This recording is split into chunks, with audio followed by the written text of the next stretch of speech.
কবির, কবির রে, ও কবির। বন্ধু এই সময়তে আমার বাসায়? হ, আজ মনটা ভালো না, তাই তোর কাছে ছুটে এসেছি। কারণ তুই তো জানোস আমার মনে সব কথা আমি তোর এই কইবার পারি। কি হয়েছে তোর? কি আর হইব, পরির বিয়া করছে আজ 7 বছর হইল। পরি অনেক সন্তানের মা এবার পারল না। হেইটা নিয়ে মা খুব বাসা রাগারাগি করে। আর আত্মীয় স্বজনরা কয় তুই একটা বিয়া কর, না এই জীবনে সন্তানের মুখ দেখা পারবি না। বন্ধু, সন্তানের মুখ দেখার লাগিয়া তো মানুষ কত কিছুই করে। হ, আমি সন্তানের মুখ দেখা চাই, তাই বাধ্য হইয়া আজ মাইয়া দেখে আইছি। মায়ের পছন্দ হয়েছে, আমিও হক হয়েছি। মাইয়া কি তোর পছন্দ হয় নাই? তুই তো জানোস আমি পরির কতটা ভালোবাসি।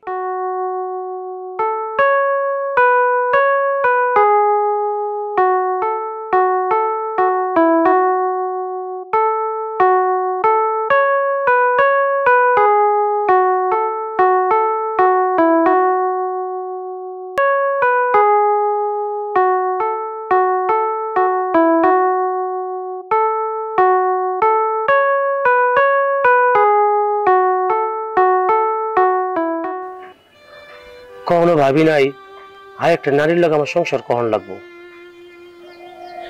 সামনে সপ্তাহ আমার বিয়া, তার বুকের ভিতরে কেমন যেন জ্বর বয়ে যেতেছে। আমার বিয়েতে কোনো আনন্দ নাই। আমি যখন বাড়ি ফিরে পড়ি সামনে দাঁড়াই, ছবি দিয়ে তাইতে পারি নাই। নিজের কেমন যেন অপরাধী অপরাধী মনে হইতাছে, তাই তোর কাছে ছুটেছি। বন্ধুরে, আজ নিজের খুব অসহায় মনে হইতাছে। ভাবিরও ক্ষমতা লাগিয়া সে তোর এই বিয়ে মাইনা নিব, কিন্তু মনে তো কষ্ট থাইকেই যে। ভাবি অনেক ভালো মানুষ, তাই সবার অপমান অবহেলা নীরবে সহ্য করে। আমি সবই দিই, কিন্তু কারো কিছু কইবার পারি না। নতুন বউ যখন বিয়া করে বাড়িতে নিয়ে আমু, আমি জানি পুরি খুব কষ্ট পাইব। শান্ত হ বন্ধু, শান্ত হ। তুই তো নিজে ইচ্ছা করে কোনো কিছু করতাস না। পরিস্থিতি তোর এই জায়গায় না খারাপ হয়েছে।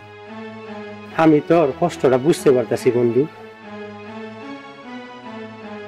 আমি একটা বিয়া করতেছি ঠিকই, তার ভালোবাসা পারবি না জানি না।